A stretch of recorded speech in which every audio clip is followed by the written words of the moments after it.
है M x to the power N plus minus N x to the power N is equal to 0, then what is the value of one upon X to the power M plus X to the power N plus one upon X to the power M minus X to the power N in terms of X to the power N. तो x to the power N के terms में हमको value निकालना है, और अगर हम देखेंगे तो उस हिसाब से हर एक ऑप्शंस में, आंसर के हर एक ऑप्शन में X to the power N भी दिया हुआ है, ठीक, क्योंकि X to the power N के टर्म में दिखाना था। तो अगर ऑप्शंस में हमको कोई ऐसा ऑप्शन मिलता है जिसमें X to the power N नहीं था, तो उसको हम इसी के हिसाब से, मतलब क्वेश्चन के कंडीशन के हिसाब से ही काट सकते थे। लेकिन यहाँ पे क्योंकि हर एक ऑप्शंस में X to the power N दिया हुआ है, तो हम नहीं काट सकते यहाँ पे। तो चलिए आगे बढ़ते हैं। तो जो दिया हुआ है उसी से शुरुआत करते हैं। तो m x to the power m is equal to N x to the power n कर देते हैं।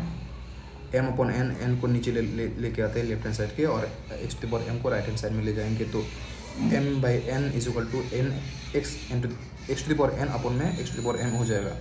तो एम को हम X to the power N मान लेते हैं और एन को x to the power M. M is equal to x to the power N और N is equal to x to the power m. तो उस हिसाब से अगर हम देखेंगे तो हमारा जो इक्वेशन दिया हुआ है, इक्वेशन है 1 अपॉन में X to the power M plus X to the power N plus में 1 upon X to the power M minus में X to the power N, ठीक है। तो इस हिसाब से अगर हम करेंगे तो इसका वैल्यू क्या है एन और इसका वैल्यू है एम।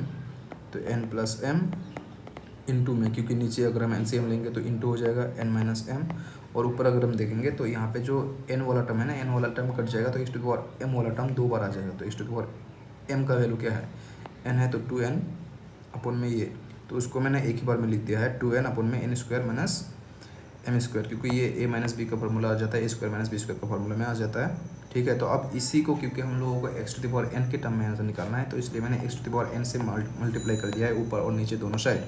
तो x to the power n से मल्टीप्लाई करने के बाद हम लोगों को पता है x to the power n का जो वैल्यू हमारे पास निकला था वो एम निकला था, ठीक ना। तो x to the power M का वैल्यू मैंने यहाँ पर बैठा दिया है एम, और नीचे X to the power N ही रह जाएगा, और बाकी जो सिमिलर है N square minus N square रह जाएगा। तो यही हम लोगों का आंसर होगा। Thank you.